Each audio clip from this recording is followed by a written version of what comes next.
and that judgment handed down yesterday and not today. Apologies about that.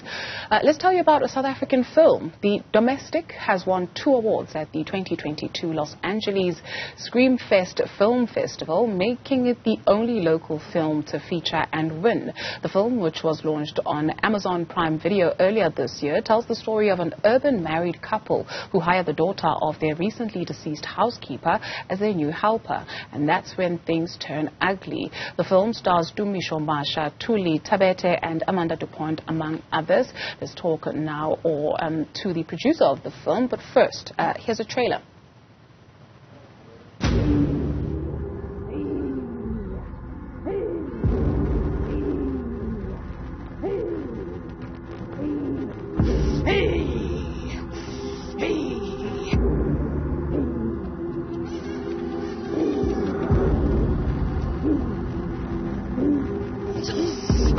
Burn my house down. This is a Christian house. We left all those beliefs with our elders. Do you understand?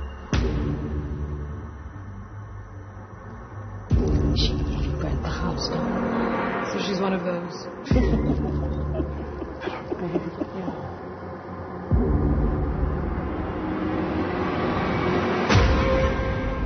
Not everyone can get the calling from the ancestors, right, Kat? Oh, so you had the calling. It's a mental disorder. The gift you think I had is gone. It is gone.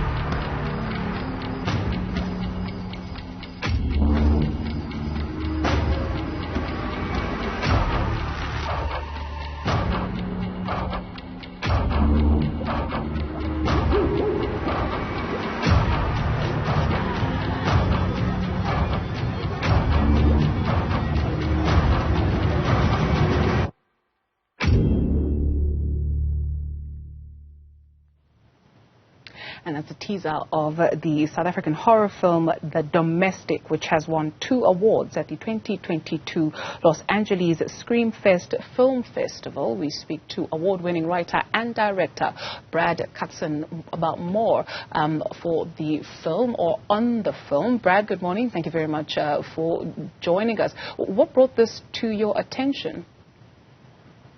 Well, so I wrote the story as an interesting sort of first step as part of our foray into feature filmmaking. As part of my production company with my producing partner, Sean Naidu, on 33 Films, we wanted to tell a story that was still within the genre parameters of horror that we think, hasn't really been explored much in South Africa. And we thought this would be a nice showcase of a rich cultural aspects of the country that I think most international audiences probably wouldn't be too familiar with. And using that as a springboard to, explore some interesting ideas while also freaking out some people at the same time. Sure, it's something rather that is quite sensitive at the same time, right? So were you concerned about the treatment of it and telling the story as accurately as possible, even though, right, we're using our imagination to bring about the horror film? 100%. It was super important for us to respect the culture and respect the sort of traditional practices that we are seeing in the film. We had traditional consultants. A lot of our cast members were also practicing sangomas. So we were very, very careful about making sure that we also explored all sides and all facets, showcasing not just sort of the more supernatural witchcrafty side, but also the more positive healing aspects of the sangomas and just that whole sort of world of the story. It was really important that we managed to see both sides of that equally. Perhaps just without giving away too much, right, for somebody who's keen on watching the movie, the idea of the storyline. So the idea of the storyline is, as you kind of said a little earlier, it's this upper-class married couple. They've been together for a while, and after their housekeeper unexpectedly passes away, they meet their daughter, the daughter of the housekeeper, and decide to hire her as their new domestic worker, not realizing that she has a bit of a twisted psychotic streak inside her, and things take a dark, supernatural, macabre turn as she tries to destroy them from within. So it's quite a self-contained sort of story, but using that as sort of a framework, we kind of unpack a lot of the class disparity, ideas, sort of the wealth gaps between us in the city and the culture and society here in Joburg in South Africa. So we use that as a springboard to entertain, but also kind of like start a bit of a conversation.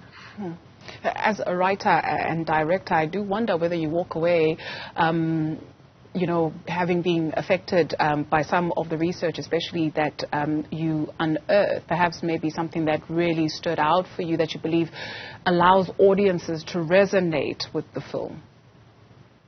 Definitely. I think, in doing the research and kind of really like sort of submerging myself into the world, I was, really given sort of first-hand look at some of the places that one would go to meet and obtain some of the different kinds of tools and the items of trade that are used within traditional healing, going like right into the sort of the center of that world, and also just kind of seeing that the interesting kind of clash between sort of tradition and modernity, and where that balancing act kind of lies between sort of embracing sort of your past, but also trying to keep up with the times of like sort of modern era size of things, and using and just where we fall into that and how we straddle that was also quite an interesting experience to go learning about.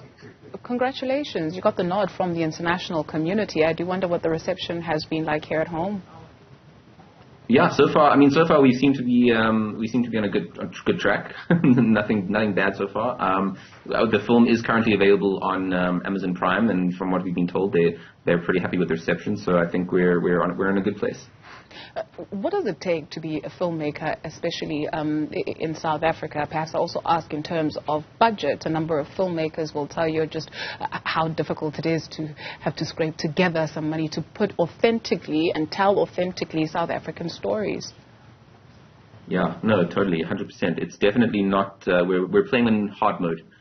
Especially in this country, the industry is it's definitely a challenge. But I think with the advent of more streaming services investing in the country, the likes of Netflix, Amazon, coming in and looking to create South African content and content for Africa, there are definitely more avenues than there ever have been for getting these stories out there. And definitely the budget consciousness is imperative to that. As again, it's not like we have tons to play with, especially from a local side of it. But that's part of where the storytelling, I think, intelligence of it comes in terms of how to pick and choose exactly what kind of resources are available and what the best version of a story you can tell within those parameters are available to you, and how to best execute without compromising your vision. Sure, that's a pity, especially given the clear demonstration that the world is thirsty to see South African films. Congratulations once again on your win. Thank you so much. Award-winning writer and director Brad Katzen.